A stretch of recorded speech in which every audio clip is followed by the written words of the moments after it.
So on today's video, I'm going to be running my Wood-Mizer LX25 sawmill, and I'm going to be milling this log right here. It's a pretty big one, so I'm going to need the help of my John Deere 4044M tractor, and I'm going to need some antifreeze and a tape measure. So why don't we get started right now?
So yeah, 7.4, a little bit of a shorter log, but it's a nice log.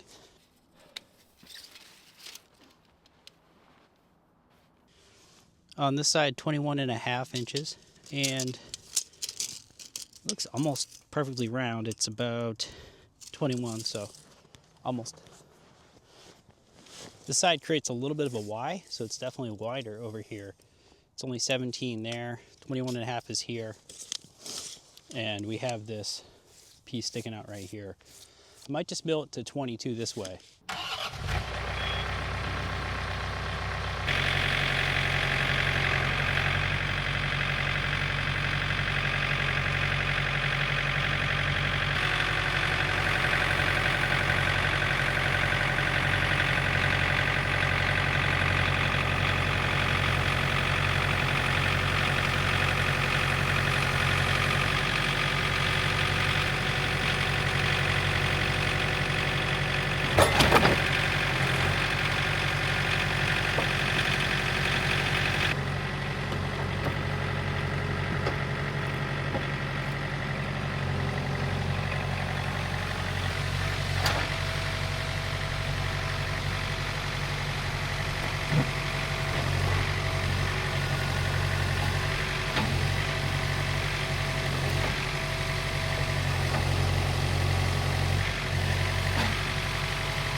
All right, so this is where it could get a little bit dangerous. I have the log sort of just balanced right now, and my goal is to shave off just a few inches of the top of the Y.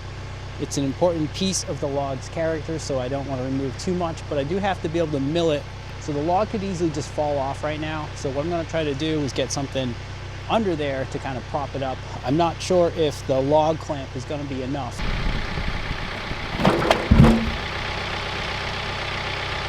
All right, and as I was saying, it just rolled right off.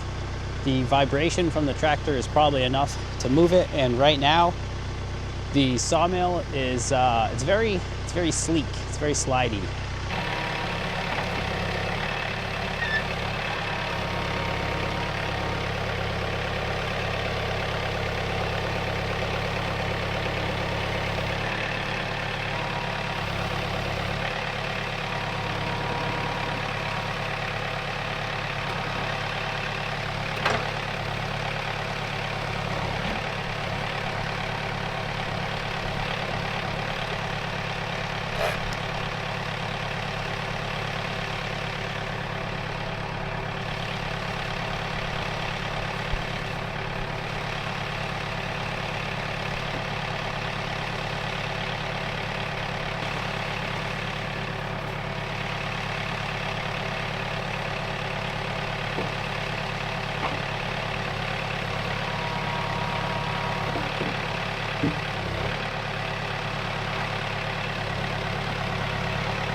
All right, so I think we're actually in pretty good shape after that.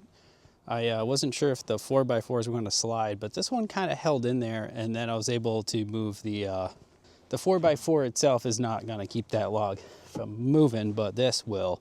And this thing can slide a little bit here. So if we can just get that right into place, you know, the old-fashioned way here, then we're good.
All right, so I just have to make a decision on how to cut this. Otherwise, I'm going to be standing outside until I die here. And I'm not going to do that. So I think I'm going to go ahead and make a cut on this side. So I'm going to have to once again put it on a not flat side, but hopefully with the, you know, the flat side, it's not going to roll as much. So I'm going to rotate this 90 degrees, take a cut off this side, and then I think I'm going to put it on that side down and do my cuts. So let's give that a shot.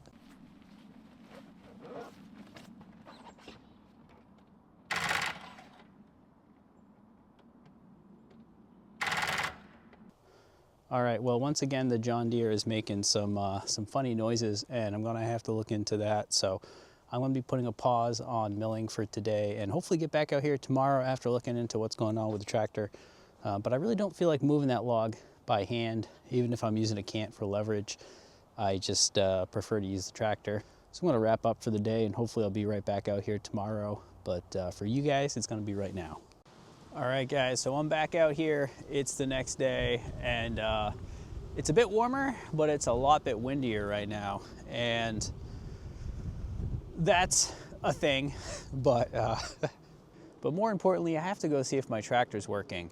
I got through a couple cuts yesterday, and then all of a sudden my tractor just would not turn on. And my best guess is that because it snowed last week and there was a whole bunch of snow covering it, that when I went to clean off a little bit of the snow, some of it got onto a sensor, and that's throwing it off. I did spend maybe 10 minutes Googling it yesterday, and that kind of seems like the case. It seems more like a sensor issue than anything else. The actual issues that it was throwing didn't really make a lot of sense. So I'm just gonna go give that a shot, and you'll be able to tell based on my reaction how the rest of the day is gonna go here. No whammies, come on, just work. Seems like it was about to go and then it crapped out. Maybe it is the battery. I'm gonna go get a voltage meter and check that out. All right, so I was kind of doubting it would be the battery, but now I'm not. So it's reading a solid 0 volts. It'd be nice if it wasn't just 0. It's a little strange that it's actually 0, 0, because normally you get a little bit of voltage when your battery is on its way out. And the other thing that's a little suspicious here is that when I put the key in, you can see in here that it's actually got a little bit of juice. So now I'm wondering if maybe my battery tester is botched. All right, so for fun, why don't we actually check what the Polaris is showing us on the battery in this compartment. There's our battery. I think we can probably just put this in the cup holder here. And that's also saying 0, and I know it's not 0. Yoink, right there. All right, so I replaced the batteries on my multimeter, and unfortunately they were still reading 0 across the board, even with, you know, regular at-home batteries. So there's something going on. It's a fairly old multimeter, but that kind of thing can get you killed. If you go to test your home voltage and it's reading 0 and it's not really 0, that's a big problem. So I ordered a second multimeter as backup, because that one's probably going to get tossed if it's no good. So unfortunately I won't have a multimeter to actually test the battery voltage here.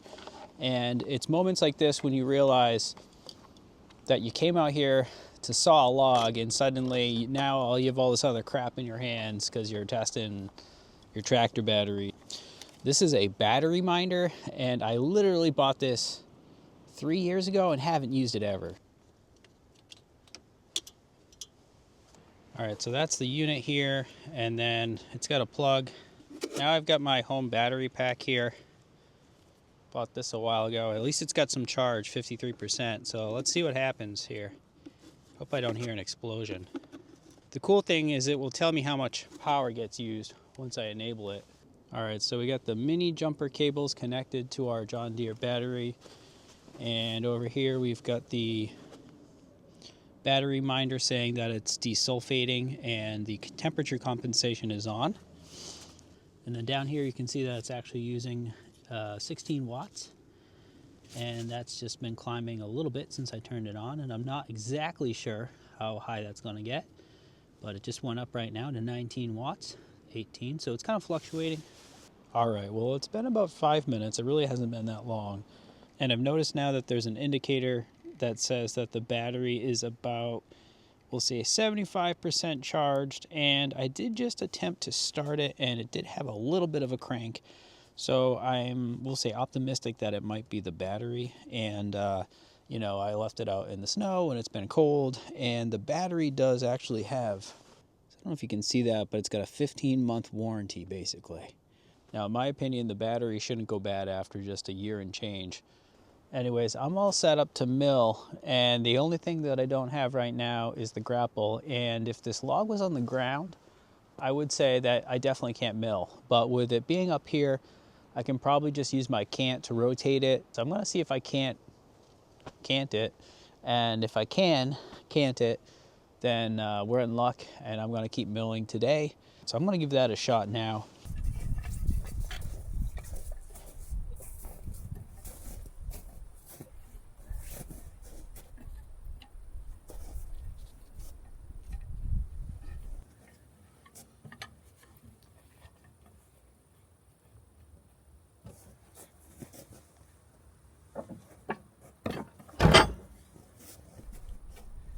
Chance.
Oh man, that's a lot of work.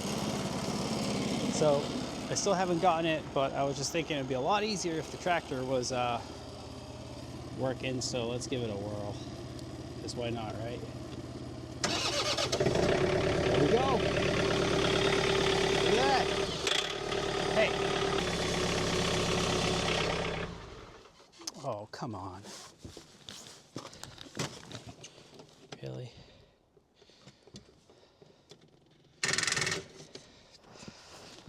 All right, I got a spam call just as I was about to jump on and crank up the tractor.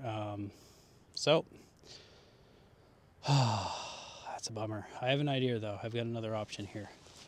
All right, well, I'm bringing out the jump pack now, so hopefully this goes well, because it does seem like it's the battery.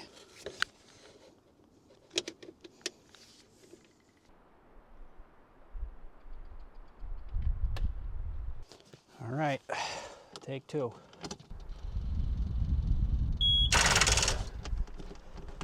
Might not have enough charge in it. That's a bummer. Maybe I just leave that on for a minute. It was just snowing for a minute, and I thought, wow, it's going to be a Christmas miracle here, but no. It says 13 volts, which I think should be enough.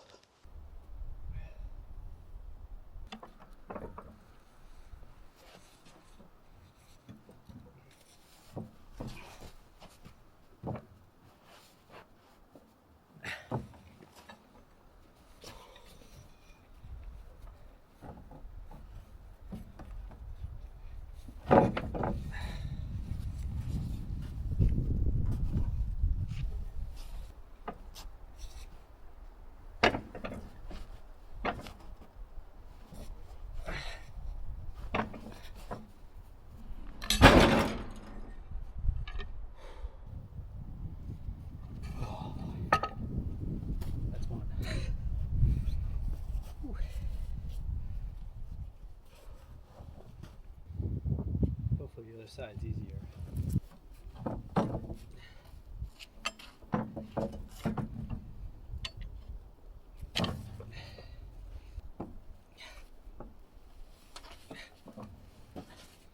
All right, there we go. Just get up there.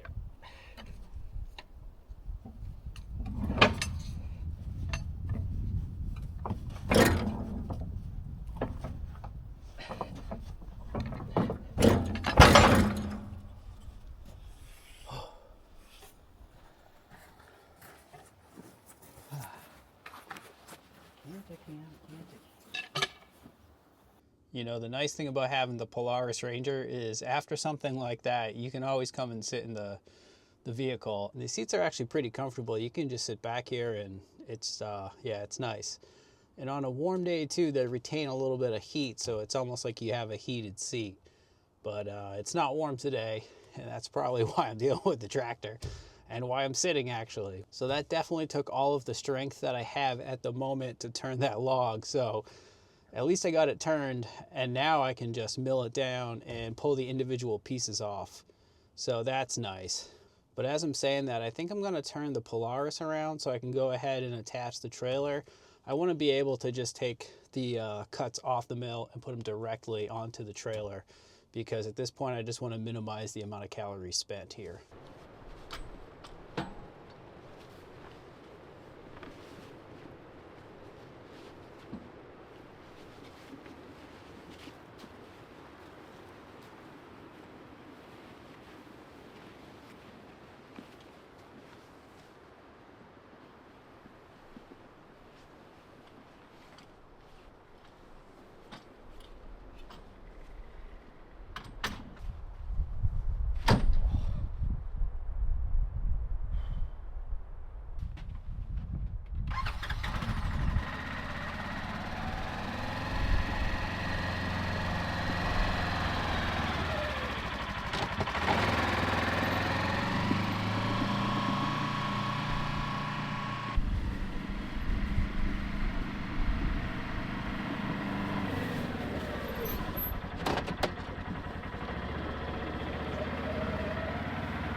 All right, well, it's 2 days later and it's really cold out, so I can't use the hose, but I filled up a little bit of water in the watering can here so that we could take a look at what some of the wood grain looks like. And I've also got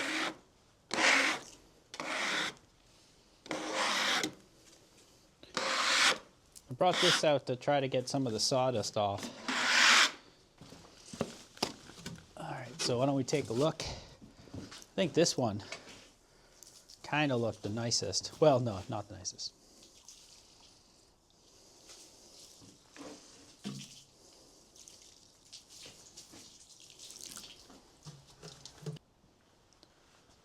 So I want to say that this wood actually came out a little bit better than I thought it was going to look. So we're seeing this pattern right here because that's where the Y was. I think that's technically a crotch area, and it just it looks really cool. You get down to this pretty large knot feature here, and I think this is maybe when it dries where we'll start to see a little bit of cracking. But whenever that gets finished, it'll probably crack a little bit more and have to be filled, but it's still a really cool piece here. I could just see this being maybe cut down the sides to make it nice and even, and then finishing it, and it'll be a really cool serving table. So I got to get to stacking these now, but maybe we'll take a look at one or two more, put some water on them as I'm stacking and taking them off the pile here.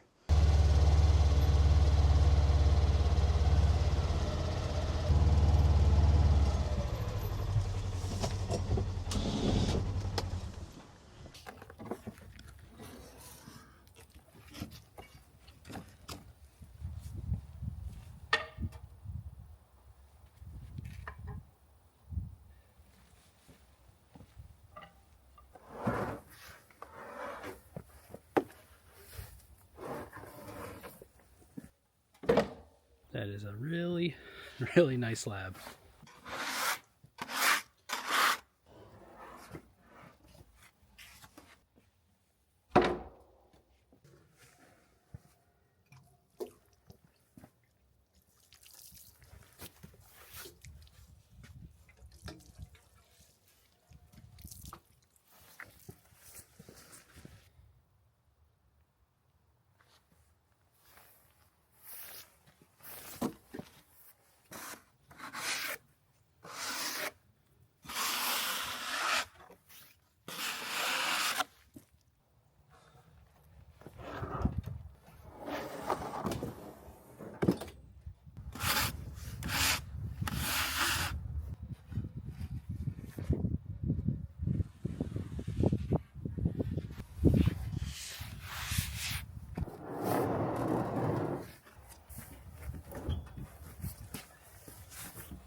Well, that was a lot of work just to get this stacked, but I'm glad it's done. And if you watch the whole video, I do really appreciate it. And if you haven't already, could you just tap that like button? And if you haven't already, could you also tap the subscribe button? and you can see more of this nonsense. Oh, all right, I'll see you later.